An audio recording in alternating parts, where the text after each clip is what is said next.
இந்த வீடியோவில் நாம் இன்னைக்கு பார்க்க போகிற டாபிக் கிளாஸ் 9ல் இருக்கக்கூடிய what is democracy and why is democracy அப்படின்ற சாப்டர் எக்ஸ்பிளைன் பண்ண போகிறோம். நம்ம சப்ஸ்கிரைபரில் சில நாட்களாகவே இந்த பர்டிகுலர் சாப்டர் எக்ஸ்பிளைன் பண்ணுங்க அப்படின்னு நிறைய பேர் கேட்டிருந்தாங்க. ஸோ அவங்க எல்லாருக்காகவும் ஸ்பெஷலாக இந்த வீடியோஸ். டெமோக்ரஸினா என்ன, ஜனநாயகம். ஸோ ஜனநாயகம்னா என்ன, ஜனநாயகம் எதுக்கு நம்ம நாட்டுக்கு தேவை அப்படின்றத வந்து பார்க்க போகிறோம். ஸோ டெமோக்ரஸினா என்ன அப்படின்னு பார்க்கலாம். போது இதோட டெஃபினேஷன் வந்து பார்த்துட்டு இந்த டெஃபினேஷன் வச்சு தான் இந்த லெசன் ஃபுல்லாகவே வந்து மூவ் ஆகும். So democracy is a form of government in which rulers are elected by people. இந்த நாட்டை ஆட்சி செய்கிறாங்க இல்லையா, ரூலர்ஸ், அவங்க எல்லாரையும் நியமிக்கிறது யார் அப்படின்னு பார்த்தா மக்கள் தான். ஸோ இதுதான் டெமோக்ரஸி அப்படிங்கிறது. இந்த நாட்டை யார் ஆட்சி செய்யணும் அப்படின்னு மக்கள் தான் தேர்ந்தெடுப்பாங்க. ஸோ அவங்க தான் அந்த நாட்டை ஆழ்வாங்க. ஸோ அப்படிப்பட்ட ஒரு நாடு தான் டெமோக்ரஸி கண்ட்ரின்னு சொல்லுவோம். ஸோ நம்ம India is a democracy country. நம்ம நாட்டை யார் ஆளணும் அப்படின்னு மக்கள் தான் நம்ம ஓட் போட்டு நம்ம தேர்ந்தெடுக்கிறோம் இல்லையா. ஸோ அதனால தான் இந்திய நாடு ஒரு ஜனநாயக நாடு, ஒரு டெமோக்ரஸி நேஷன் அப்படின்னு சொல்லுவோம். ஸோ இந்த டெஃபினேஷன் மூலமா நமக்கு தெரியுது ஒரு டெமோக்ராட்டிக் கண்ட்ரி இருக்குன்னா அப்போ நான் டெமோக்ராட்டிக் கண்ட்ரியும் இருக்கும்ல அப்படின்னு சொல்லலாம். அதாவது இப்போ நம்ம வந்து மக்கள் வந்து யாரை ரெப்ரசன்டேட்டிவ் பண்ணி நம்ம நாட்டை ஆளும் நம்ம தேர்ந்தெடுப்போம். அப்போ நான் டெமோக்ராட்டிக்கில் என்னது, மக்கள் தேர்ந்தெடுக்க மாட்டாங்க, தன்னைத்தானே ஒரு ஆட்சியில் செலுத்திக்கிட்டு மக்களை வந்து ஆட்சி செய்கிறவங்க தான் அந்த மாதிரி ஒரு கவர்மெண்ட், அந்த மாதிரி ஒரு கண்ட்ரி தான் நான் டெமோக்ராட்டிக் கண்ட்ரி அப்படின்னு சொல்லலாம். சரியா? இதுக்கு ஒரு சிறந்த எடுத்துக்காட்டு வந்து மியான்மரில் வந்து ஒரு மிலிட்ரி ரூல் தான் நடக்குது. நம்ம இதில் வந்து ஆட்சி செய்கிறவங்க யார், சிஎம், எம்பி, மினிஸ்டர்ஸ் அப்படின்னு நிறைய பேர் வருவாங்க இல்லையா. ஆனால் மியான்மரில் வந்து மிலிட்ரி ரூல் தான் நடக்குது. ஸோ பீப்புள் வந்து அந்த ரூலர்ஸ், அதாவது அங்கே இருக்கக்கூடிய லீடர்ஸ், ஆட்சி செய்கிறவங்களை வந்து தேர்ந்தெடுக்க முடியாது. ஸோ பீப்புள் வந்து அவங்க யாரை தானே நியமிச்சுக்கிறாங்க இல்லையா. ஸோ அந்த ஒரு டிசிஷனுக்கு நோ அப்படின்னு சொல்லவும் முடியாது. இல்லை நாங்கள் எதிர்க்கிறோம் அப்படின்ற மாதிரி பேச்சுக்கு இடமே இல்லை. அப்படி எதிர்த்தாங்கன்னா அவங்களுக்கு வந்து தண்டனை அப்படிங்கிறது உறுதி தான். ஸோ அதே மாதிரி தான் இந்த சவுதி அரேபியாலையும் வந்து இப்போ வரைக்குமே வந்து ராஜாக்கள் தான் ஆட்சி செய்கிறாங்க. அந்த ராஜாவை வந்து நீங்கள் தான் ஆட்சி செய்யணும், எங்களை நீங்கள் ஆளுங்க அப்படின்னு மக்கள் தேர்ந்தெடுக்க மாட்டாங்க. அந்த ராஜா வந்து அந்த ராஜவம்சத்தில் பிறந்ததுனால அவர் ஒரு பரம்பரை ரீதியாக அவர் வந்ததுனால அவர் வந்து ஆட்சி, ஒரு கிங் அப்படின்னு நியமனம் பண்ணிட்டு அந்த மக்களையும் இந்த நாட்டையும் ஆட்சி செய்கிறார். சரியா? ஸோ இதுதான் வந்து டெமோக்ராட்டிக் அப்படிங்கிறது. ஸோ இப்போ வந்து ஃபீச்சர்ஸ் ஆஃப் டெமோக்ரஸி அப்படிங்கிறத பார்க்கலாம். மொத்தம் 4 ஃபீச்சர்ஸ் தான். நமக்கு வந்து 4 பாயிண்ட்ஸ் சொல்லிடலாம், ஆனால் அதுக்கு ஒவ்வொரு எக்ஸாம்பிள் சொல்லி அந்த பாயிண்ட்ஸை வந்து ரிலேட் பண்ணி சொல்லுவாங்க. ஸோ நம்ம படிக்கிறதுனால எக்ஸாம்ஸ்க்கு வந்து ரொம்ப யூஸ்ஃபுல்லாக இருக்கும். முதல் இது major decisions by elected leaders. So ஒரு முதல் ஃபீச்சர்ஸ் என்ன அப்படின்னா, ஒரு முக்கியமான ஒரு விஷயங்கள், நாட்டுக்கு தேவையான ஒரு முக்கியமான விஷயங்களோ ஒரு முடிவுகளோ இது எடுக்கக்கூடிய ஒரு உரிமை, எடுக்கக்கூடிய ஒரு பொறுப்பு யார்கிட்ட இருக்குன்னா எலெக்டட் லீடர்ஸ். நம்ம வந்து தேர்ந்தெடுத்து ஒரு லீடர்ஸை வந்து அனுப்புகிறோம் இல்லையா. ஸோ அவங்க தான் வந்து எடுக்கணும் அப்படின்ற மாதிரி இருக்குது. இப்போ வந்து ஒரு சினாரியோ வந்து சொல்கிறாங்க, பார்த்துக்கோங்க. ஸோ பாகிஸ்தானில் வந்து ஜெனரல் பெர்வேஸ் முஷ்ரஃப், ஸோ இவங்க வந்து ஒரு மிலிட்ரி கார்ப்பு இன் அக்டோபர் 1999 வந்து இவரே தன்னைத்தானே டிக்ளேர் பண்ணிக்கிறாங்க. என்னென்னா இவங்க தான் ஒரு chief executive of a country அப்படிங்கிற மாதிரி வந்து இது பண்ணிக்கிறாங்க. அதுக்கப்புறம் 2002 வந்து இவரோட டிசிக்னேஷனை, இவரோட பதவியை வந்து இவரே வந்து நான் தான் பிரசிடென்ட் அப்படின்ற மாதிரி வந்து சேஞ்ச் பண்ணிக்கிறாங்க. ஸோ பண்ணிவிட்டு பிரசிடென்ட் மீன்ஸ் என்னது, கண்ட்ரியை வந்து ஆளக்கூடிய ஒரு திறமை வந்து அவருக்கு வந்துருச்சு அப்படின்ட்டு கண்ட்ரியை வந்து ஆள்றாங்க. ஸோ இதெல்லாம் பார்த்து நம்மளோட பாகிஸ்தான் மீடியா மட்டும் இல்லை, இந்த ஹியூமன் ரைட்ஸ் ஆர்கனைசேஷன், நம்ம டெமோக்ரஸி ஆக்டிவிட்டீஸ், இவங்க எல்லாமே வந்து எதிர்த்து வாக்கெடுப்பு வந்து இது பண்ணுறாங்க. வாக்கெடுப்பில் என்ன சொல்கிறாங்க அப்படின்னா, இவங்க வந்து நிறையா மால் ப்ராக்டிசஸ், ஃப்ராட் எல்லாம் வந்து பண்ணுறாங்க அப்படின்ட்டுன்னு ஒரு அக்யூசேஷன் வச்சு இவங்க வந்து எதிர்க்கிறாங்க. யார் எதிர்க்கிறாங்க, நம்மளோட அந்த முஃப்ராஸ் இருக்காங்க இல்லையா. ஸோ அவங்கள வந்து எதிர்க்கிறாங்க. இன் ஆகஸ்ட் 2002 வந்து முஷ்ரஃப் வந்து ஒரு இஷ்யூ வந்து இது பண்ணுறாங்க. ஏன்னா லீகல் ஃப்ரேம்வொர்க் அப்படின்ற ஒரு திருத்தப்பட்ட ஒரு கான்ஸ்டியூஷன் வந்து பாகிஸ்தானுக்கு வந்து கொடுக்குறாங்க. கான்ஸ்டியூஷன் ஆஃப் பாகிஸ்தானில் வந்து சப்மிட் பண்ணுறாங்க, ஒரு ஆர்டர் வந்து புதுப்பிக்கிறாங்க. ஸோ அந்த ஆர்டர் பொறுத்த வரைக்கும் என்ன அப்படின்னா, பிரசிடெண்ட்டுக்கு வந்து இந்த நேஷ்னல் அண்ட் ப்ரொவிஷனல் அசம்பிளியை வந்து டிஸ்மிஸ் பண்ணுறது அப்படிங்கிறது ஒரு அதிகாரம் இருக்குது அப்படின்ற மாதிரி குறிப்பிடப்பட்டிருக்கு அப்படின்னு சொல்லலாம். இப்போ இவர் தானே பிரசிடென்ட்டு. ஸோ இவர் நினச்சா அந்த நேஷ்னல் அண்ட் ப்ரொவிஷனல் அசம்பிளி வந்து கலைக்க முடியும். இந்த மாதிரி ஒரு ஆர்டர்லாம் வந்து பாஸ் பண்ணுறாங்க. ஸோ இந்த ஆர்டர் வந்ததுக்கு அப்புறமா எலெக்ஷன் வந்து நடக்குது, national and professional. Okay, provisional அசம்பிளிஸ்குள்ளே. அதுக்கப்புறம் பாகிஸ்தான் வந்து எலெக்ஷன் வந்து கண்டக்ட் பண்ணுறாங்க, எலெக்ஷன் வந்து வைக்கிறாங்க. இதில் எலெக்ட் ஆகிற அந்த ரெப்ரசன்டேட்டிவ்ஸ் கிட்ட வந்து ஒரு சில பவர்ஸ் வந்து இருக்குது. ஆனால் அந்த ஃபைனல் பவர் எல்லாமே வந்து அந்த மிலிட்ரி ஆஃபீஸர்ஸ் கிட்டையும் நம்ம ஜென்ரல் முஷ்ரப்ஸ் கிட்டேயும் மட்டும்தான் இருக்கான். சும்மா ஒரு பேருக்கு நாங்கள் எலெக்ஷன் வைக்கிறோம் அப்படின்னு சொல்லிட்டுன்னு, ஆனால் ஃபைனல் பவர் எல்லாமே இவர்கிட்டயே வந்து வச்சுக்கிட்டாங்க. ஸோ கிளியராகவே தெரியுது, ஓவரால் ஒரு டிசிஷன் எடுக்கக்கூடிய பவர் யார்கிட்ட இருக்கு? முஷ்ரஃப் கிட்ட தான் இருக்கு. ஸோ இது வந்து டெமோக்ராட்டிக் கண்ட்ரியா கிடையாது. ஏன்னா டெமோக்ராட்டிக் கண்ட்ரினா என்னது? மக்களுக்கான ஒரு முடிவை, மக்களுக்கான ஒரு உரிமையை வந்து மக்கள் வந்து தேர்ந்தெடுத்து அவங்க வந்து அனுப்பி வைக்கிறாங்க. ஆனால் இவர் தனத்தான ஒரு பிரசிடென்ட் அப்படின்னு சொல்லிக்கிட்டு, இல்லை ஒரு பேருக்கு நாங்கள் வைக்கிறோம், ஆனால் ஃபைனல் டிசிஷன் எல்லாமே நாங்கள் தான் எடுப்போம் அப்படின்னு சொல்றது ஒரு தப்பான விஷயம். ஸோ டெமோக்ராட்டிக்குள்ள வந்து இது அடங்காது. நாம சொல்லலாம்ல, பீப்புள் தானே இந்த நேஷ்னல் அண்ட் ப்ரொவிஷனல் அசம்பிளிஸ் எல்லாமே எலெக்ட் பண்ணுறாங்க அப்படின்ட்டுன்னு. ஆனால் என்னென்னா இதில் எலெக்ட் ஆகிற ரெப்ரசன்டேட்டிவ்ஸ் எல்லாமே நிஜமாவே ஒரு ரூலர்ஸ் கிடையாது, ஒரு ஆட்சி செய்கிறவங்க அப்படின்றது கிடையாது. இவங்கக்கிட்டே ஃபைனல் டிசிஷன் எடுக்கக்கூடிய ஒரு பொறுப்பு வந்து கொடுக்க மாட்டாங்க. ஸோ ஃபைனல் பவர் எடுக்கக்கூடிய டிசிஷன் வந்து ஆர்மி ஆஃபீஸர்ஸ் கிட்ட இருக்கும் அண்ட் ஜென்ரல் முஷ்ரஃப்ஸா, ஸோ இவர்கிட்ட தான் இருக்கும். ஸோ இதே மாதிரி ஒரு சினாரியோ தான் நிறைய மன்னர் ஆட்சியிலுமே கூட நடக்கும். இவங்களுக்கு கீழே இந்த சப்பார்டினேட் எல்லாம் வச்சுருப்பாங்க. ஆனால் சப்பார்டினேட் எல்லாம் மக்களுக்காக வேலை பார்க்குறாங்க, மக்கள் தேர்ந்தெடுக்கப்பட்ட ஆளுன்னு சொல்லுவாங்க. ஆனால் அந்த மன்னர்கிட்ட மட்டும் தான் வந்து இறுதியான தீர்ப்பு எடுக்கக்கூடிய ஒரு முடிவு இருக்கும். அது மக்களுக்கு சாதகமாகவும் இருக்கலாம், பாதகமாகவும் இருக்கலாம். அது வந்து அவர் எடுக்கக்கூடிய முடிவாக தான் இருக்கும் இல்லையா?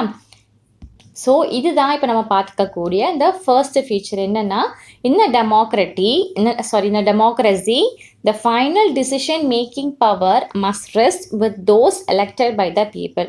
ஒரு ஜனநாயகத்தில் ஒரு இறுதி முடிவு எடுக்கக்கூடிய அதிகாரம் வந்து மக்களால் தேர்ந்தெடுக்கப்பட்டவங்க கிட்ட தான் இருக்கணும் அப்படின்னு சொல்கிறது வந்து ஃபர்ஸ்ட் ஃபீச்சர். பார்க்க போகிற செகண்ட் வந்து ஃப்ரீ அண்ட் ஃபேர் எலக்டோரியல் காம்படிஷன் அப்படிங்கிறது. தேர்தலில் வந்து ஒரு தேர்தல் போட்டியில் வந்து நேர்மையான முறைகள் வந்து நடக்கணும். இதில் எந்த இந்த லஞ்சம் இந்த மாதிரி விஷயங்கள் எல்லாமே வந்து பாஸ் ஆகக்கூடாது அப்படின்னு சொல்கிறாங்க. ஸோ இதுக்கு ஒரு சின்ன ஒரு சினாரியோ சீன் சொல்கிறாங்க. பொதுவாகவே சைனாவில் வந்து எலெக்ஷன் வந்து ரெகுலராகவே ஒரு 5 இயர்ஸ்க்கு ஒன்ஸ் வந்து நடக்கணும். நாட்டில் நடக்கிற மாதிரி நடக்கும். ஃபார் கண்ட்ரி பார்லிமெண்ட் வந்து நடக்கும். அதாவது நேஷ்னல் பீப்புள் காங்கிரஸ் அப்படின்னு சொல்லக்கூடிய, அங்கே எப்படி சொல்லுவாங்க அப்படின்னா குவாங்கோ ரென்மின் டைபியோ டாஹி அப்படின்னு சொல்லுவாங்க. இந்த நேஷ்னல் பீப்புள் காங்கிரஸ்க்கு வந்து ஒரு பவர் இருக்குது. என்னென்னா அவங்க வந்து பிரசிடெண்ட்டை வந்து அப்பாயிண்ட் பண்ணலாம், ஒரு ஃபிக்ஸ் பண்ணலாம் அப்படின்ற மாதிரி. கிட்டத்தட்ட 3000 மெம்பர்ஸ் வந்து தேர்ந்தெடுக்கப்படுவாங்களாம். ஸோ ஓவரால் சைனாவில் வந்து கலந்துப்பாங்கன்னு சொல்லலாம். ஸோ எல்லா மெம்பர்ஸுமே வந்து ஒரு சில மெம்பர்ஸ் வந்து ஆர்மியால் வந்து எலெக்ட் ஆகுவாங்க, தேர்ந்தெடுப்பாங்க.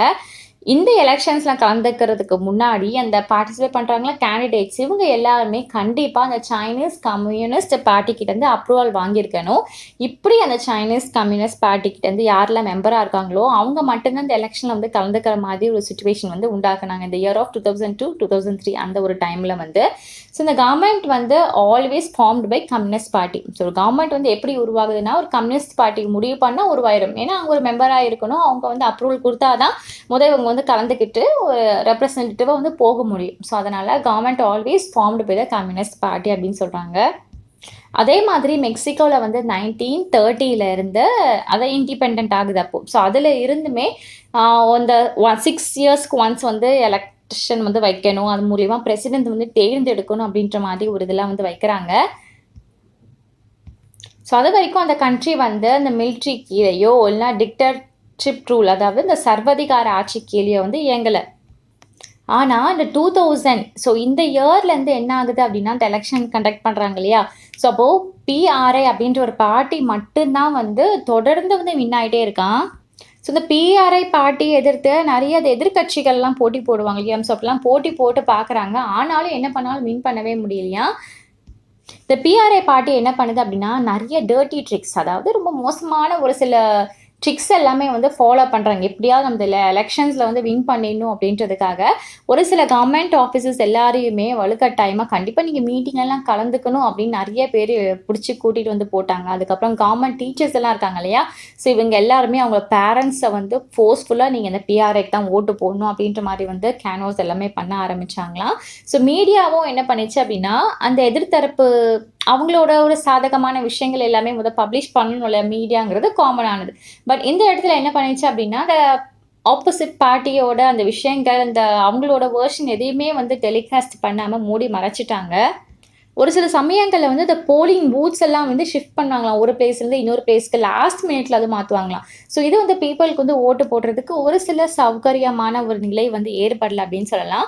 ஸோ பிஆர்ஐ வந்து இன்னொன்று என்னென்னா, அந்த அதிகப்படியான மணி காசுலாம் தருவாங்க இல்லையா ஓட்டு போடும்போது, இது மாதிரி விஷயங்கள் எல்லாமே கேண்டிடேட்டை கொடுத்து நீங்கள் மக்களுக்கு கொண்டு போய் சேர்த்து நம்மளுக்கு தான் ஓட்டு போடணும் அப்படின்ற மாதிரி நிறைய கேம்பெயின்லாம் வந்து பண்ண ஸ்டார்ட் பண்ணாங்களாம். ஸோ இதெல்லாம் நிறைய வந்து தப்பான விஷயங்கள்லாம் இல்லையா. ஸோ இப்போ பார்த்தீங்கன்னாவே தெரியும், இந்த பிஆர்ஏ பார்ட்டி வந்து எலெக்ஷன்ஸில் வந்து ஒரு ஃபேர் எலெக்ஷன்ஸ் நடத்துச்சா? கிடையாது. ஸோ இதுதான் செகண்ட் ஃபீச்சர்ஸ். டெமோக்ராட்டிக்னா எப்படி இருக்கணும் அப்படின்னா, democracy must be based on free and fair election. இதில் எந்த ஒரு பணப்பட்டுவாடாவோ எந்த ஒரு இது இல்லாமல் நேர்மையான முறையில் வந்து எலெக்ஷன் நடந்துச்சு. அது மூலியமான ஒரு ரெப்ரசன்டேட்டிவ் வந்து வந்தாங்க அப்படின்னா அதுதான் வந்து டெமோக்ரஸி அப்படின்னு சொல்ல போகிறது. ஓகே. அப்புறம் the democracy must be based on the free and fair elections. Those who currently in power have fair chance of losing. இப்போ வந்து ஆட்சி செய்வாங்க இல்லையா ஆளுங்கட்சி, இது வந்து ஒரு நேர்மையான முறையில் வந்து இழந்தால் கூட அது ஏற்றுக்க கூட தருவாயில் இருக்கணும். ஐயோ நம்ம தான் வந்து ஆளுங்கட்சி நம்ம தோக்கக்கூடாது அப்படின்ற ஒரு இதுக்கு வந்து வரக்கூடாது. ஸோ இதுதான் வந்து செகண்ட் பாயிண்ட். ஸோ மூணாவது என்ன அப்படின்னு பார்த்தா 1 person 1 vote 1 ballot. இது நம்ம எல்லாருக்குமே பொதுவாகவே தெரிஞ்சது தான். ஸோ 2015 வரைக்குமே சவுதி அரேபியாவில் வந்து விமென்ஸ்க்கு வந்து ஓட்டு போட உரிமை அப்படிங்கிறது கிடையாது, மென்ஸுக்கு மட்டும்தான் உண்டு. பட் இப்போ எல்லாமே வந்து மாறி இருக்கு. 2015க்கு அப்புறம் தான், அதுவும் பாருங்க இந்த காலகட்டத்தில் தான். அப்புறம் இஸ்டோனியா அப்படின்ற இடத்துல வந்து people from Russian military, okay, Russian மைனாரிட்டிகிட்டேருந்து அவங்க வந்து ஓட் போடுறதுக்கான ஒரு டிஃபிகல்ட்டான சுச்சுவேஷன் வந்து இருந்துகிட்டே தான் இருந்திருக்கு. அதுக்கப்புறம் ஃபிஜி. ஸோ இங்கே இருக்கக்கூடிய தேர்தல் முறையில் வந்து ஒரு பழங்குடி ஃபிஜிவுக்கு வாக்கு வந்து ஒரு இந்தியாவில் இருக்கக்கூடிய ஃபிஜியை விட ஒரு அதிக மதிப்பை வந்து கொண்டுள்ளது அப்படின்னு சொல்லலாம். ஸோ இதான் வந்து தேர்ட் ஃபீச்சர்ஸ். என்னென்னா, democracy is based on the fundamental principle of political equality. Okay, democracy வந்து கண்டிப்பாக ஒரு fundamental principle of political equality வந்து ஃபாலோ பண்ணியாகணும். இந்த democracy each adult citizen must have 1 vote, each vote must have 1 value. அதாவது இந்த ஒரு ஜனநாயகத்தில் இந்த வயசுக்கு வந்த இந்த குடிமகன், இந்த +18 சொல்கிறோம் இல்லையா, ஸோ இந்த ஒவ்வொரு வயசு கரெக்டாக ஒவ்வொரு குடிமகனும் ஒரு வாக்கு வந்து கண்டிப்பாக இருக்கணும். பெர் பர்சன் பெர் ஓட் அப்படிங்கிறது, அந்த ஒவ்வொரு வாக்குக்குமே ஒரு மதிப்பு இருக்கணும் அப்படின்னு சொல்கிறேன். சரியா, யாருனாலும் கள்ள ஓட்டு போட்டுடலாம் அப்படின்னு கிடையாது. உங்களோட ஓட்டுக்கு அப்படின்ட்டு ஒரு மதிப்பு இருக்கணும் இல்லையா. ஸோ அந்த மதிப்பு மரியாதை எல்லாமே அந்த 1 voteக்கு அப்படின்றது மாதிரி கொடுக்கணும். ஸோ தான் third point, 1 person 1 vote 1 value அப்படிங்கிறது. இப்போது ஃபோர்த் பாயிண்ட், இதான் கடைசி பாயிண்ட். இதில் வந்து rule of law and respect for rights அப்படிங்கிறது. ஸோ இதுக்கும் ஒரு சினாரியோ கொடுத்துருக்காங்க, ரொம்ப ஈஸியானது தான். இன் 1980, ஓகே, 1980 வந்து ஜிம்பாப்வே வந்து இண்டிபெண்டன்ஸ் ஆகுது ஃப்ரம் எதுக்கிட்டேருந்து வந்து விடுதலைப்படுது அப்படின்னு பார்த்தா ஒயிட் மைனாரிட்டி ரூல்கிட்டேருந்து விடுதலைப்படுது. ஸோ அப்போ வந்து நிறைய போராட்டம் பண்ண, அப்போது நாட்டுக்காக மீட்டெடுக்கணும்னு நினச்ச ஜாஹூ பிஎஃப். ஸோ இந்த பார்ட்டியோட தலைவர், ஓகே, இந்த பார்ட்டியோட தலைவர் ராபர்ட் முகேப் அப்படிங்கிறவர். ஸோ இவர் தான் வந்து என்ன பண்ணுறாரு அப்படின்னா, இனிமேல் இந்த கண்ட்ரியை வந்து ஆட்சி செய்ய போகிறதா இருக்காரு. He is the president of Zimbabwe, வந்து ஒரு ஜிம்பாப்வேயோட பிரசிடென்ட்டு. ஸோ இவரோட ஆட்சி காலம் வந்து பாருங்களேன், கிட்டத்தட்ட 1987 2017 வரைக்கும் அவர் வந்து பிரசிடெண்ட்டாக இருந்திருக்காரு. கிட்டத்தட்ட 30 வருஷம், ரொம்ப டைம் அப்படியே ஆட்சி வந்து நடத்திட்டு இருந்திருக்காரு. ஆனால் நேர்மையான முறையில் நடத்தினாரா அப்படின்னு பார்த்தா கிடையாது. அதில் தான் ஒரு சில கொஷின் மார்க்ஸ்லாம் வந்துருச்சு. ஒவ்வொரு டைமும் வந்து எலெக்ஷன்ஸ் வந்து நடக்கும். இண்டிபெண்டன்ஸ் ஆனதுக்கப்புறமா, நாடு சுதந்திரமானதுக்கப்புறமா ஜிம்பாப்வேல வந்து ஒவ்வொரு டைமும் வந்து எலெக்ஷன்ஸ் நடக்கும். ஆனால் ஒவ்வொரு டைம்லையும் வின் ஆகுறது யாருன்னு பார்த்தா இந்த பார்ட்டி ஆட்கள் மட்டும்தான். ஜானு பிஎஃப் அப்படின்ற பார்ட்டி ஆட்கள் தான். அதில் முகேப் இருக்காங்க இல்லையா, ஸோ இவங்க வந்து ரொம்ப பாப்புலரான ஆள். ஆனால் நிறைய அன்ஃபேர் ப்ராக்டிசஸ் எல்லாம் எலெக்ஷனில் வந்து எப்படியாவது வின் பண்ணணும் அப்படின்ற மாதிரி வந்து நிறைய வந்து நடத்தியிருக்காங்க. ஸோ அவரோட ஆட்சியில் வந்து நிறைய வருஷம் ஆட்சி செஞ்சுருக்காரு இல்லையா, அதில் கவர்மெண்ட்டில் வந்து நிறைய மாற்றங்கள் வந்து ஏற்படுத்தியிருக்காங்க. அண்ட் எதுக்காகனா இவருடைய அந்த பிரசிடென்ட் பவர்ஸ் வந்து கூட்டணும் அப்படின்றதுக்காக நிறைய டைம் வந்து மாற்றங்கள் ஏற்பட்டிருக்கு அப்படின்னு சொல்லலாம். அப்புறம் இந்த ஆப்போசிஷன் பார்ட்டி ஒர்க்கர்ஸ் வந்து நிறைய துன்புறுத்தப்பட்டிருக்காங்க இவர் மூலியமா.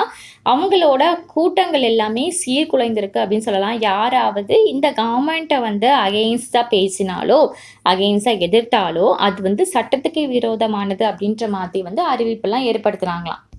அதுக்கப்புறம் ஒரு சட்டம் கூட வந்து இயற்றப்பட்டுச்சு. பிரசிடென்ட்டை யாராவது விமர்சிச்சாங்க அப்படின்னா அது வந்து அவரோட ஒரு உரிமையை மீறின மாதிரி. ஸோ விமர்சனம் பண்ண ஆள் வந்து தண்டனைக்குள்ளாவாங்க. இந்த மாதிரி ஒரு சட்டங்கள் எல்லாமே வந்து கொண்டு வரப்பட்டது.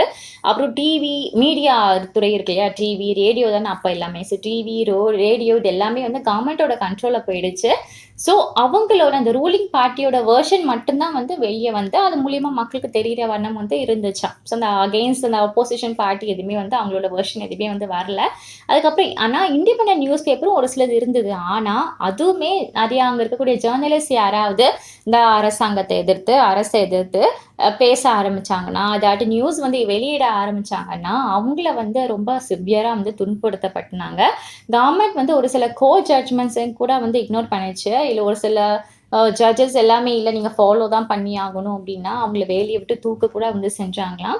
ஸோ இந்த ஒரு கேஸ் பாருங்களேன், இந்த ஜிம்பாப்வே ஆட்சி முறையை பார்க்கும்போது தெரியுது. இவர் ரொம்ப பாப்புலர் ஆனாலும் ரொம்ப வருஷம் ஆட்சியில் இருந்திருக்காரு. ஆனாலுமே இது ஒரு அன்டெமோக்ராட்டிக் தான். ஏன்னா popular leaders can be autocratic, அதாவது வரம்பை மீறி அதிகாரம் கொண்டு ஆளுப்பவர் அப்படின்னு சொல்லலாம். ரொம்ப வருஷம் இருந்திருக்காரு. அவர் மக்கள் தேர்ந்தெடுத்து தான் இருந்தாரா அப்படின்னு பார்த்தா ஒரு கொஷின் மார்க் வருது இல்லையா. இவ்வளோ ஒரு கடுமையான ஆளாக இருக்காரு. எப்படி மக்கள் 30 வருஷம் அப்படி ஓட்டு போடு இருக்குன்னு வச்சிருப்பாங்க. அப்போ அந்த இடத்துல ஏதோ ஒரு விஷயம் இருக்கு. இவர் தன்னைத்தானே ஏதோ ஒரு விஷயம் பண்ணி தான் அப்படியே ஒரு பிரசிடென்ட் அப்படின்ற மாதிரி ஒரு கட்டத்துக்குள்ள இருக்காரு அப்படின்ற மாதிரி தெரிய வருது இல்லையா. ஏன்னா ஃபஸ்ட்டு இருந்த அந்த ஆட்சிக்குள்ள போராடி இவர் வந்து வந்திருக்காரு. அப்போது முன்னாடி இருந்த எலெக்ஷன்ஸ்க்கு முன்னாடி எப்படி இருந்துச்சு, இப்போ எப்படி இருக்குது, மக்களுக்கு என்ன தேவை, மக்களுக்கு வந்து ஒரு சில பேசும் சுதந்திரம் கொடுக்கணும், அவங்க என்ன யோசிக்கிறாங்களோ அதை வெளிப்படையாக ஒரு பப்ளிக்கை வந்து எக்ஸ்பிரஸ் பண்ணுற வண்ணம் ஒரு வைக்கணும். இதுதான் வந்து ஒரு ஃப்ரீடம், ஒரு சர்டன் ஃப்ரீடம்ஸ் வந்து கொடுக்கணும் இல்லையா. பட் அதெல்லாம் இல்லாமல் ஒரு ரெஸ்ட்ரிக்ஷனாக வைக்கிறது அப்படிங்கிறது தப்பான விஷயம்தான். ஏன்னா இந்த லா அப்படிங்கிறது, இந்த லாவோட கண் முன்னாடி எல்லாரும் சமம் தான். இதில் யார் எந்த ஒரு ஏற்றத்தாழ்வும் பார்க்கக்கூடாது அப்படிங்கிறதுனால லாவே, அதான் ஒரு சட்டமே. ஸோ இதுக்கு வந்து ஒரு இதாக இருக்குது. அவங்கள என்ன நினச்சாலும் ஒரு அசோசியேஷன் ஃபார்ம் பண்ணலாம். ஸோ இதெல்லாம் வந்து ஒரு ஃப்ரீடம் வந்து மக்களுக்கு கொடுத்தாகணும். ஏன்னா அந்த கட்டத்தில் இருந்தால் ஒரு இண்டிபெண்டன்ஸ் வேணும் அப்படின்ற ஒரு எடுத்து வந்தாங்க இல்லையா. பட் மறுபடியும் இவர் ஆட்சி செஞ்சதுக்கு அப்புறம் இல்லை நான் என்னோட இதுக்குள்ள தான் இருப்பேன், எனக்கு பிடிச்ச மாதிரி தான் மறுபடியும் மக்கள் இருக்கணும் அப்படிங்கும்போது இந்த நாடு வந்து சுதந்திரமான மாதிரி ஒரு அர்த்தமே இல்லை இல்லையா. அதுதான் வந்து மக்களும் வந்து ஃபீல் பண்ணாங்க. ஸோ ஒருத்தவங்க ஆட்சி செய்கிறாங்க அப்படின்னா ஒரு டெமோக்ராட்டிக் ஆன பிறகு அவங்க நினச்சது அவங்க விருப்பப்பட்டதெல்லாம் வந்து செய்ய முடியாது. மக்களுக்கு என்ன தேவையோ அது மட்டும் தான் செய்ய முடியும். அவங்க வின் ஆயிட்டாங்க அப்படின்றதுக்காக ஃபுல்லாகவே இந்த ஏதோ நாடே நமக்கு அப்படின்ற மாதிரி வந்து எடுத்துக்கக்கூடாது. ஒரு சில பேசிக் ரூல்ஸ் இருக்கும், ஒரு சில பேசிக் கேரண்டிஸ் மைனாரிட்டிஸ்குள்ளே இருக்கும். ஸோ இது எல்லாமே வந்து ஃபாலோ பண்ணி ஆகணும் ஒரு தலைவனாக இருந்தால், ஒரு ரெப்ரஸன்டேட்டிவாக இருந்தால். ஸோ இதுதான் வந்து 4th ஃபீச்சர்ஸ் அப்படின்னு சொல்லலாம். ஃபைனல் ஃபீச்சர்ஸ் சொல்லலாம். A democratic government rules within limits set by constitutional law and citizens of rights அப்படின்னு சொல்லலாம். ஓகேவா. ஸோ என்னதான் நம்ம டெமோக்ராட்டிக் கவர்மெண்ட்டுக்குள்ளே போனாலும் ஒரு லிமிட் வந்து செட் பண்ணி வச்சுருக்காங்க அந்த கான்ஸ்டியூஷன், அந்த சட்டம். ஸோ அது பிரகாரம் நம்ம ஃபாலோ பண்ணணும். அதே மீறி நம்ம பண்ணக்கூடாது. நம்ம இஷ்டத்துக்கு சட்டம்லாம் வந்து அப்படியே புதுசாக கொண்டு வந்துடக்கூடாது. ஓகேவா. ஸோ நெக்ஸ்ட்டு பார்க்க போகிற இன்னொரு முக்கியமான டாபிக் ஒயிட் டெமோக்ரஸி. எதுக்காக இந்த டெமோக்ரஸி? ஸோ 2 தரப்பு வந்து நிறைய பேசிப்பாங்க. ஸோ ஒன்று வந்து ஒருத்தவங்க வந்து டெமோக்ரஸியை வந்து அகெயின்ஸ்ட் பண்ணுறவங்க, இன்னொருத்தவங்க வந்து டெமோக்ரஸியை வந்து ஆதரிக்கிறாங்க. இப்போ நம்ம முதல்ல பார்க்க போகிறது வந்து டிமெரிட்ஸ் பார்த்துலாம். சரியா. டெமோக்ரஸியை வந்து எதிர்க்கிறவங்க எப்படிலாம் பேசுவாங்கன்னு சொல்லி பார்க்கலாம். அண்ட் அது எதுவுமே நம்ம யோசிச்சு பார்த்து இந்த கொஷின்ஸ்லாம் வந்து ரைஸ் பண்ணும்போது ஆமாம் இல்லை அப்படின்ற ஒரு சிந்தனை நமக்குள்ளேயே வந்து வரும். முதல்ல வந்து ஏன் டெமோக்ரஸி எதிர்க்கிற மாதிரி பேச்சுகள் வருது அப்படின்னு பார்த்தா, லீடர்ஸ் வந்து இந்த டெமோக்ரஸியில் சேஞ்ச் ஆகிட்டே இருப்பாங்க. நான் சொன்னாலே இப்போ நம்மளோட தமிழ்நாட்டில் கூட 5 years ஒன்ஸ் வந்து எலெக்ஷன் நடக்கும். ஸோ இந்த ஒரு வருஷம் ஃபுல்லாக இந்த ஒரு டேர்ம் இந்த 5 yearsக்கு வந்து ஆட்சி செய்கிறவங்க தான் அடுத்த வருஷம் ஆட்சி செய்வாங்களா அப்படின்ற மாதிரி எந்த ஒரு உறுதியுமே கிடையாது. மக்கள் மனசு மாறும், தலைவர்கள் வர்றது மாறும். இந்த இப்போ இருக்கக்கூடிய சிஎம்ஸ் வந்து அப்படி நெக்ஸ்ட்டு ஒரு எலெக்ஷன்ஸ் வரும்போது இருப்பாங்களா அப்படின்னு தெரியாது இல்லையா. ஸோ லீடர்ஸ் வந்து சேஞ்ச் ஆகிட்டே இருக்கிறதுனால ஒரு இன்ஸ்டெபிலிட்டி வந்து இருக்குது. அதனால் டெமோக்ரஸி வேண்டாம் அப்படின்ற தரப்பு வந்து சில பேர் வந்து சொல்கிறாங்க. டெமோக்ரஸியில் இந்த ஃபுல்லாக பொலிட்டிக்கல் காம்படிஷன் தான் இருக்குது. இல்லையா? அந்த ஒரு அரசியல் ரீதியான ஒரு போட்டியும், இந்த அதிகாரத்திலான ஒரு விளையாட்டு தான் இருக்கிறதுனால, ஒரு ஒழுக்கம், ஒரு சட்ட ஒழுங்கு, ஒரு மொராலிட்டி, ஒரு ஒழுக்கம் அப்படிங்கிறது இது இருக்காது. அதனால டெமோக்ரஸி வேண்டாம் அப்படின்ட்டு சொல்ற நெறைய பேர் வந்து இருக்காங்க. அதுக்கப்புறம் நம்ம தேர்ந்தெடுத்து அனுப்புறோம் இல்லையா? ஸோ அவங்க வந்து மக்களோட நலன வந்து ஃபுல்லா வந்து தெரிஞ்சுக்கிறது அப்படின்னு கிடையாது. அதனால மோசமான ஒரு முடிவுக்கு வந்து வழிவகுக்குது. அதனால எங்களுக்கு டெமோக்ரஸி வந்து எதிர்க்கிறோம் அப்படின்ற மாரி சில பேர் சொல்றாங்க. அப்புறம் டெமோக்ரஸி வந்து ஊழலுக்கு வழிவகுக்குதுன்னு சொல்றாங்க. ஏன்னா, இது ஃபுல்லா பேஸ்ட் ஆன் எத பேஸ் பண்ணி இருக்கு அப்படின்னா, அந்த எலக்ட்ரோரியன் அந்த காம்படிஷன் அதாவது இந்த தேடுதல் காம்படிஷன் போட்டி தான் வச்சு வந்து மையமா இருக்கு. அதனால இது வந்து ஊழலுக்கு வந்து வழிவகுக்குது அப்படின்னு சொல்றாங்க. அதுக்கப்புறம் ஆர்டினரி பீப்பிள்னால என்னது அவங்களுக்கு நல்லது, கெட்டது அப்படின்ற மாதிரி டிசிஷன் வந்து எடுக்க தெரியாது. தமிழ்நாட்டுல இன்னும் படிக்காதவங்க நெறைய பேர் இருக்க தான் செய்றாங்க. பின்தங்கி இருக்கிறவங்க இருக்க தான் செய்றாங்க. அவங்களுக்கு எல்லாருக்குமே இந்த நாட்டுக்கு என்ன தேவை அப்படின்னு பார்த்தா டக்குனு அவங்களால முடிவெடுக்கக்கூடிய சிச்சுவேஷன் வராது. அதனால ஏதாவது ஒரு சில டிசிஷன்ஸ் வந்து லேட்டா ஆகுறதுக்கு நெறைய வாய்ப்புகள் இருக்கு. ஸோ அதனால நான் டெமோக்ரஸி வேண்டாம் அப்படின்ற மாரி சொல்ற தரப்பு சாரர் அதிகம். ஸோ எல்லா இந்த ப்ராப்ளம்ஸுமே வந்து தீர்வு அப்படிங்கிறது டெமோக்ரஸி இல்ல அப்படின்னு நமக்கு எல்லாருக்குமே தெரியும். ஏன்னா, இன்னும் நம்ப நாட்டிலயும் சரி, உலகத்துல பல இடங்கள்ல வந்து வறுமை, பஞ்சம் அப்படிங்கிறது இருந்துட்டு தான் இருக்கு. ஸோ, இப்ப டெமோக்ரஸி இருக்கிறதுனால இந்த வறுமைய போக்கியிருக்கலாமே, டெமோக்ரஸினால எல்லாமே அப்படின்னு நம்ம சொல்ல முடியாதுன்னு சொன்னோம் இல்லையா? ஸோ, டெமோக்ரஸி இருந்திருந்தா வறுமைய போக்கியிருக்கலாம்ல. வறுமை இன்னும் போக்கலல்ல. ஸோ, டெமோக்ரஸி தான் ஒரு ஒரு ஃபைனல் முடிவு அப்படின்னு நம்மளால வந்து எடுத்துக்க முடியாது. டெமோக்ரஸி அப்படிங்கிறது கவர்மெண்ட்டோட ஒரு அங்கம் தான். ஒரு ஃபார்ம் ஆஃப் கவர்மெண்ட் தான் அப்படின்னு சொல்லலாம். ஸோ பீப்பிள் தான் இதில ஒரு சில டிசிஷன்ஸ் எடுப்பாங்க. ஆனா பீப்பிள் ஒரு சில டிசிஷன்ஸ் வந்து கரெக்ட்டா தான் எடுப்பாங்களா எல்லாரும் அப்படின்ற மாதிரி கிடையாது. அந்தந்த சந்தர்ப்பத்திற்கு அவங்களுக்கு தேவையான முடிவுகள் தான் எடுப்பாங்களே தவிர, அவங்க கரெக்ட்டா எடுப்பாங்களா? இது எல்லா டைமும் கரெக்ட்டா அப்படின்னு சொல்ற மாரி முடியாது. ஒரு சில டைம்ல மிஸ்டேக்ஸும் வந்து ஏற்படுத்தலாம். சரியா? ஸோ இதுதான் வந்து ஆர்குமெண்ட்ஸ் அகெயின்ஸ்ட் டெமோக்ரஸி. ஸோ இப்போ பார்க்க போகிறது ஆர்குமெண்ட்ஸ் ஃபார் டெமோக்ரஸி. இல்லைப்பா டெமோக்ரஸி எங்களுக்கு வேணும். டெமோக்ரஸி இருக்கனால தான் இப்படி சுமூகமாக போகுது. இது ஒரு சில ஆர்குமெண்ட்ஸ் எல்லாமே பார்க்க போகிறோம். 1958லேருந்து 1961 ஸோ இந்த வருஷத்துல வந்து சைனால ஒரு மிகப்பெரிய பஞ்சம் ஏற்பட்டுச்சு. ஸோ அதனால மக்கள் வந்து நிறைய பாதிப்புக்கு வந்து உள்ளானாங்க அப்படின்னு சொல்லலாம். இந்த பஞ்சத்துல வந்து கிட்டத்தட்ட 3 கோடி மக்கள் வந்து இறந்தாங்க. அந்த பஞ்சம் நடக்குது இல்லையா? அந்த டைம்ல வந்து இந்தியா வந்து பொருளாதார ரீதியா அந்த அளவுக்கு ரொம்ப சிறப்பா ஒண்ணும் இல்ல. ஆனாலுமே அந்த சீனால பண்றக்கூடிய பஞ்சத்துக்கு கம்பேர் பண்ணும் நம்ம இதோட இந்தியால வந்து பஞ்சம் அப்படின்ற விஷயம்லாம் எதுவுமே வந்து கிடையாது. இதுக்கு வந்து எக்கனாமிஸ்ட்ல என்ன காரணம் சொல்றாங்க அப்படின்னா, இந்த 2 நாட்டுக்கு நடுவுல அந்த 2 டிஃபரெண்ட் கவர்மெண்ட்ஸ் வந்து வழிநடத்துது இல்லையா? ஸோ இதுதான் காரணம். ஸோ இந்த பாலிசிஸ் தான் காரணம் அப்படின்ற மாரி வந்து முன்வைக்கிறாங்க. ஏன்னா, நம்ம நாட்டுல ஏதாவது மக்கள் வந்து சாப்பாடு இல்லாம இது மாதிரி கொஞ்சம் கஷ்டமா இருந்துச்சு. இந்த ஃபுட் பற்றாக்குறை ஏற்பட்டதுன்னா, அதோட ரெஸ்பான்சிபிலிட்டி எல்லாமே நம்மளோட இந்தியன் கவர்மெண்ட்டுமே எடுத்துக்குமா? ஆனா, சீனால வந்து அப்படி கிடையாது. இந்த கவர்மெண்ட் வந்து அதோட பொறுப்ப வந்து ஏற்க வந்து மறுக்குது. ஒரு இதே ப்ரூஃபே சொல்லுது. இந்தியால இந்த மாதிரி ஒரு பஞ்சம் அப்படிங்கிறது நம்மளோட இந்தியாவுக்கு வந்து வந்ததே கிடையாதாம். இதெல்லாம் வந்து நமக்கு பெருமை தான் இல்லையா?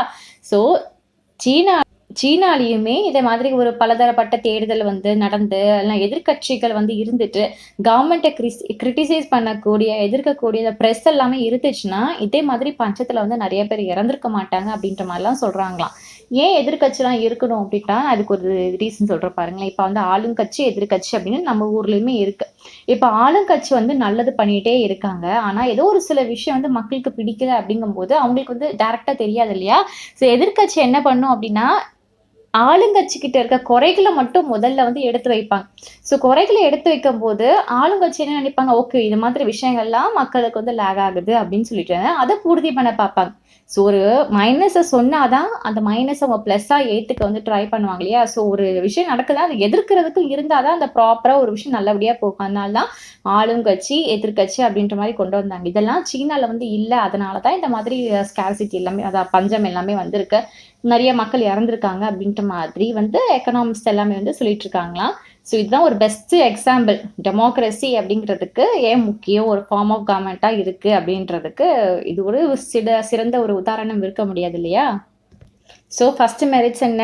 Democratic government is better government because it is more accountable form of government. Okay ரொம்ப ஒரு பொறுப்பு ஏத்துக்குது அப்படின்னு சொல்லலாம்.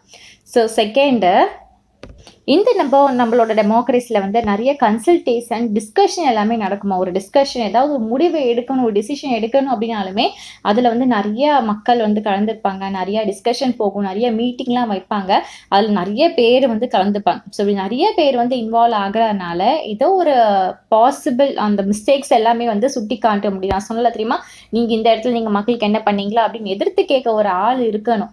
ஸோ அப்படி ஆள்லாம் இருக்கிறதுனால என்ன ஆகுது அப்படின்னா, அந்த அவசரமாக ஒரு முடிவு எடுக்கிறது, அதுக்கப்புறம் இர்ரெஸ்பான்சிபிள் டிசிஷன் எடுக்கிறது, இந்த மாதிரி விஷயங்கள் எல்லாமே குறையுது. ஸோ அதனால தான் democracy improves the quality of decision making. ஒரு முடிவு எடுக்கும்போது 2 தரப்புலையும் கேட்டுட்டு நிறைய மக்கள் இன்வால்வ் ஆகி எடுக்கிறதுனால ஒரு கரெக்டான முடிவாக வந்து நிறைய பேர்கிட்ட கொண்டு போய் சேருது அப்படின்னு சொல்லலாம். இது வந்து 2வது பாயிண்ட். 3வது என்ன அப்படின்னு பார்க்கலாம். Democracy provide a method to deal with differences and conflicts அப்படின்னா முரண்பாடு, மோதல்கள் அப்படின்னு எடுத்துக்கலாம். ஒரு சொசைட்டி அப்படின்னு எடுத்துக்கிட்டோம்னா மக்கள் வந்து நிறைய அவங்களோட ஒப்பீனியன்ஸ், தாட்ஸ், எல்லா கருத்துக்களை வந்து முன்வைப்பாங்க. அவங்களோட இன்ட்ரெஸ்ட் வந்து வேறு மாதிரி இருக்கும். அண்ட் அந்த மக்கள் நிறைய பேர் கலந்துக்கிறாங்க இல்லையா, அவங்களோட ரிலீஜன் வேறு மாதிரி இருக்கும், ரீஜன் வேறு மாதிரி இருக்கும், அவங்க பேசக்கூடிய லாங்குவேஜ் வேறு மாதிரி இருக்கும், அவங்க ப்ராக்டிசஸ் பண்ணக்கூடிய அந்த விதங்கள் வேறு மாதிரி இருக்கும், அவங்க கேஸ்ட் வேறு மாதிரி இருக்கும் இல்லையா. ஸோ ஒரே இது இருந்தாவே பிரச்சனை வரும். ஆனால் இங்கே வெவ்வேறு தரப்பில் இருக்கும்போது கண்டிப்பாக ஒரு சில கிளாஷஸ் எல்லாமே உண்டாகும் இந்த குரூப்ஸ்க்கு நடுவில். ஸோ இந்த இதெல்லாம் எப்படி அடக்குவாங்க அப்படின்னா, ஒரு ப்ரூட்டல் பவர் கண்டிப்பாக வேணும், ஒரு அதிகாரத்தக்க ஒரு பவர் வேணும். அதுதான் நம்மளோட வந்து டெமோக்ரஸி அப்படின்னு சொல்லலாம். ஸோ டெமோக்ரஸி தான் ஒரு பீஸ்ஃபுல் சொல்யூஷனை இந்த மாதிரி ப்ராப்ளம்லாம் முன்வைக்குது. இப்போ 2 பேரும் சண்டை போடுறாங்கன்னு வச்சுக்கோங்களேன், நம்ம ஒரு ஆளுமையில் இருந்தால் மட்டும் தான் நம்ம அதட்டினா சொல்லி கேட்பாங்கல்ல, நீ யாரா என்ன கேட்க அப்படின்னு தூக்கி போட்டு போயிட்டு மறுபடியும் சண்டைக்கு நம்மளே இழுத்து விட்டுருவாங்க இல்லையா. ஆனால் இதே நம்ம ஒரு பொறுப்பில் இருந்தோம், நம்ம ஒரு அதிகாரம் பண்ணக்கூடிய ஒரு பொசிஷன்ல இருந்து பண்ணக்கூடாது, தப்பு, இல்லீகல் அப்படின்னு சொல்லும்போது அவங்க வந்து அவங்க வந்து கேட்டே ஆகணும். தட்டி கேட்கும்போது அவங்க வந்து ரெஸ்பாண்ட் பண்ணி ஆகணும். ஸோ இந்த டெமோக்ரஸி வந்து இந்த மாதிரி ஒரு பீஸ்ஃபுல் சொல்யூஷனுக்கு வந்து ஒரு வழிநடத்து அப்படின்னு சொல்லலாம். ஏன் அப்படின்னா டெமோக்ரஸியை பொறுத்த வரைக்கும் ஒரு பெர்மனன்ட் வின்னர் அப்படிங்கிறது கிடையாது, ஒரு பெர்மனன்ட் லூசர் அப்படிங்கிறது கிடையாது இல்லையா. ஒவ்வொரு தரப்பு மக்களும் அவங்களோட இஷ்டப்பட்ட வாழ்க்கை, வேறு வாழ்க்கை எல்லாமே வந்து பீஸ்ஃபுல்லாக வந்து வாழலாம். ஒரு சுதந்திரம் அப்படிங்கிறது இருக்குது. ஸோ இந்தியாவில் டெமோக்ரஸி இருக்கனால தான் நம்ம கண்ட்ரியை வந்து எத்தனை ஒரு ரிலீஜன், எத்தனை ஒரு வேறுபாடுகள் இருந்தாலுமே ஒரு ஒற்றுமையாக இருக்கிறதுக்கு ஒரு முக்கியமான காரணம் டெமோக்ரஸி தான், ஜனநாயகம் தான். ஸோ அடுத்த மெரிட்ஸ் வந்து democracy enhance the dignity of citizens. நம்ம முன்னாடி பார்த்தோம், democracy is based on principle of political equality அப்படின்னு சொல்கிறது. ஒரு எக்ஸ்ட்ரீம் புவரானாலும் சரி, எக்ஸ்ட்ரீம் ரிச் ஆனாலும் சரி, ஒரு லீஸ்ட் எஜுகேஷன் பீப்புள் ஆனாலும் சரி, இல்லைனா ரொம்ப வெல் எஜுகேட்டட் பீப்புள் ஆனாலும் சரி, எல்லாருமே இந்த ஒரு கோர்ட்டுக்கு முன்னாடி, இந்த ஈக்வாலிட்டிக்கு முன்னாடி சமம் தான். ஓகே, நான் சொன்னேன் இல்லையா, அந்த லாஸோட ஐஸ் முன்னாடி எல்லாரும் சமமாக தான் பார்ப்பாங்க அப்படின்ட்டு. ஸோ ஒரு சிட்டிசனோட டிக்னிட்டி அப்படிங்கிறது அந்த இடத்துல மெயின்டைன் ஆகுது. நான் பார்க்க போகிற 5th பாயிண்ட், லாஸ்ட் பாயிண்ட் வந்து democracy is better than other form of government because it allows us to correct his own mistakes. நான் சொன்னேன் இல்லையா, எந்த ஒரு கேரண்டியுமே வந்து கிடையாது. நம்ம முன்னாடி பார்த்தோம், நிறைய பேர் வந்து மக்கள் வந்து தப்பான முடிவுகளை வந்து எடுப்பாங்க. டெமோக்ரஸி இருந்தால் எல்லாம் கரெக்டாக நடக்கும் அப்படின்ற மாதிரிலாம் கிடையாது. எந்த ஒரு ஃபார்ம் ஆஃப் கவர்மெண்ட்டும் அதுக்கு கேரண்டி கொடுக்க முடியாது. ஆனால் என்ன ஒரு விஷயம்னா, நம்ம தப்பு பண்ணிட்டோம், அதை சொல்லணும், அதை ப்ரூவ் பண்ணணும் அப்படின்னு நினைக்கிறதுக்கு ஒரு ஸ்பேஸ் வந்து இது வந்து ஒரு வழி கொடுக்குது அப்படின்னு சொல்லலாம். ஒரு பப்ளிக் ஸ்பேஸில் இந்த மாதிரி மிஸ்டேக்ஸ் பண்ணிட்டேன், என்னை மன்னிச்சிருங்க அப்படின்னு சொல்கிறதுக்கு ஒரு ஸ்பேஸ் வந்து கொடுக்குது. ஒரு ரூலர்ஸ் வந்து ஏதாவது தப்பு பண்ணிட்டாலுமே, இது ஒரு கோவத்தில் ஏதாவது ஒரு வார்த்தைகளை பேசுகிறாலுமே, அடுத்த ஒரு ப்ரெஸ் மீட் என்ன சொல்கிறாங்க, தவறாக வந்து பேசிட்டேன், என்னை மன்னிச்சிருங்க அப்படின்னு சொல்கிறதுக்கான ஒரு ஆப்பர்ச்சுனிட்டி வந்து கிடைக்குது இல்லையா. அவங்க ரொம்பவே எக்ஸ்ட்ரீம் தப்பு பண்ணியிருந்தாலும் மக்களுக்கு வந்து அடுத்த வாட்டி அவங்களுக்கு ஒரு ஓட்டு போட்டு அதை ரெப்ரசன்டேட்டிவை தேர்ந்தெடுக்க மாட்டாங்க, அவங்கள வந்து தோற்று போயிடுவாங்க எலெக்ஷன்ஸில், யாரும் ஓட்டு போடலாம். ஸோ இந்த மாதிரி ரூலர்ஸ் வந்து சேஞ்ச் ஆகக்கூடிய இதுவும் உண்டு. ஸோ இதெல்லாம் வந்து டெமோக்ராட்டிக்கில் வந்து ரொம்பவே ஒரு முக்கியமான விஷயம். புரிஞ்சுதா. ஸோ இது எல்லாமே வந்து merits. Okay, argument based on democracy அப்படிங்கிறது. நம்ம பார்க்க போகிற கடைசி டாபிக் வந்து பார்டர் மீனிங் ஆஃப் டெமோக்ரஸி அப்படிங்கிறது. எல்லா மக்களுமே, எல்லாமே மக்கள் தான் டெமோக்ரஸி அப்படின்னு சொல்கிறோம், ஆனால் எல்லா மக்களும் போய் ரூல் பண்ண முடியுமா? அது ஒரு சாத்தியமே இல்லாத விஷயம். இப்போ இப்போ நாட்டில் எத்தனை கோடி மக்கள் இருக்காங்க, நாங்கள் எல்லாருமே இப்போ நாட்டை ஆட்சி செய்ய போகிறோம் அப்படின்னா கிடையாது இல்லையா. அதுக்கு தான் ஒரு ரெப்ரசன்டேட்டிவை அவங்களோட சார்பாக தேர்ந்தெடுப்பாங்க. எப்படி தேர்ந்தெடுப்பாங்க? மெஜாரிட்டி. ஓகே, இத்தனை ஒரு 10 பேர் இருக்காங்கன்னா 100 பேர் ஒருத்தர் ஓட்டு போட்டாங்கன்னா 100 பேர் தான், 100 பேர் ஓட்டு போட்ட நம்பர் தான் ஜெயிப்பாங்க. So majority allowed to take the decisions on behalf of the people. Okay, மக்கள் சார்பாக அந்த மெஜாரிட்டியில் வின் பண்ணாங்க, மக்கள் சார்பாக வந்து பேசுவாங்க. அண்ட் ஈவன் மெஜாரிட்டியில் கூட வந்து ரூல் வந்து டைரெக்டாக பண்ண முடியாது. அந்த மெஜாரிட்டிலேருந்து ஒருத்தவங்க செலக்ட் பண்ணி அவங்க எலெக்ஷனில் வந்து நின்று அதுக்கப்புறமா அதில் செலக்ட் ஆனால் ரெப்ரசன்டேட்டிவாக வந்து போக முடியும். இப்போ ஒரு கம்யூனிட்டிலேருந்து இப்போ வந்து ஒரு 10 பேர் இருக்காங்க. 10 பேர் வந்து ஒருத்தருக்கு சப்போர்ட் பண்ணுறாங்க. ஒரு 20 பீப்புள் வந்து இன்னொருத்தவங்க சப்போர்ட் பண்ணுறாங்கன்னா ஆட்டோமேட்டிக்காக 20 பீப்புள் வந்து அது வந்து கேண்டிடேட்டாக மாறலாம். ஆனால் அந்த கேண்டிடேட்ஸ் எல்லாருமே மறுபடியும் போட்டி போட்டு அதில் யார் வின் ஆகிறாங்களோ அப்படி தான் ஆவாங்க. ஸோ இல்லையா, எல்லாத்துக்குமே ஒரு ப்ரொசீஜர்ஸ் இருக்குது. டேரெக்டாக நான் அப்போ போய் ஆட்சி செய்ய போகிறேன், நான் வந்து ரெப்ரசன்டேட்டிவாக வந்திருக்கேன் அப்படின்ட்டு எடுப்புல வந்து சொல்ல முடியாது. ஸோ அதுக்குன்னு ஒரு பார்டர் இருக்குது, ஒரு விதிமுறை இருக்குது, ஒரு லிமிட்ஸ் இருக்குது அப்படின்னு சொல்ல வராங்க. அதுக்கப்புறம் இந்த மாடர்ன் டெமோக்ரஸியில் எடுத்த வரைக்கும் நிறைய பீப்புள் நான் சொன்னாலேயே இப்போ ஒரு சொசைட்டியில் 100 பேர் இருக்காங்கன்னா 100 பேரும் வந்து நாங்கள் தான் வந்து ஃபிசிக்கலாக உட்காந்து நாங்கள் ஆட்சி செய்ய போகிறோம் அப்படின்னு முடியாது. ஸோ எல்லாத்துக்கும் 100 பேர் கூட்டத்தை கூட முடியாது. எத்தனை கோடி மக்கள் இருக்காங்க, எல்லாருமே அப்படி ஃபிசிக்கலாக உட்காந்து அவங்களோட டிசிஷன் கேட்குறது அப்படிங்கிறது ஒரு இம்பாசிபிளான விஷயம், ஒரு சாத்தியம் இல்லாத ஒரு விஷயம் அப்படின்னு சொல்லலாம். சரி, ஒருவேளை அப்படி இன்கேஸ் இந்த முடியாத விஷயம் முடிஞ்சாலுமே எல்லா சிட்டிசன்ஸ்க்குமே வந்து அந்த குறிப்பிட்ட டைம்ல வந்து ஆஜராகணும் அப்படின்னா வர முடியாது. சில பேருக்கு விருப்பம் இருக்கலாம், சில பேர் விருப்பம் இல்லாமல் இருக்கலாம், சில பேருக்கு திறன்கள் இருக்கலாம், பேசக்கூடிய திறன்கள் இருக்கலாம், சில பேருக்கு அதுலலாம் விருப்பமே இல்லை, நான் அரசியலை பற்றி பேச மாட்டேன், டெமோக்ரஸி பற்றி பேச மாட்டேன் அப்படின்ற மாதிரி ஒரு விஷயம் வந்து சொல்லலாம். இது எல்லாருக்கும் பொதுவான ஒரு விஷயமா இருக்காது. ஸோ அந்த இடத்துல ஒரு ப்ராடக்ட் இதுக்கு வந்து ஒரு தடுப்பு மாதிரி ஒன்று வந்து இருக்க தான் செய்யுது. ஸோ இப்போ நம்ம பார்த்தோம் இல்லையா, அந்த விஷயங்கள் இதெல்லாம் வச்சு டெமோக்ரஸினா என்ன அப்படின்னு நமக்கு ஒரு புரிதல் வந்து ஏற்படுது. ஸோ இது வந்து கிளியராக தெரியுது.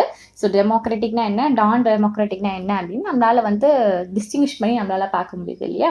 ஸோ கடைசி டாபிக் வந்து democracy as an ideal standard அப்படிங்கிறது. ஒரு ட்ரூ டெமோக்ரஸி ஒரு கண்ட்ரிக்கு எப்போ வந்துருச்சு அப்படின்னா எப்போ தெரியுமா வருமா, எப்போ ஒரு மனிதன் வந்து படுக்க போகும்போது பசி இல்லாமல் போகிறானோ அப்போ தான் டெமோக்ராட்டிக் அப்படிங்கிறது ஒரு நிலையான ஒரு ஹம்பிளாக நடக்குது அப்படின்ற மாதிரி வந்து அர்த்தம். அதுக்கப்புறம் டெமோக்ராட்டிக்ல இருக்கக்கூடிய வீக்னஸ் எல்லாமே வந்து தெரிஞ்சுக்கணும், மீன்ஸ் தெரிஞ்சுக்கிற வரைக்கும் டெமோக்ராட்டிக் அப்படிங்கிறது இதாக தான் இருக்குமா.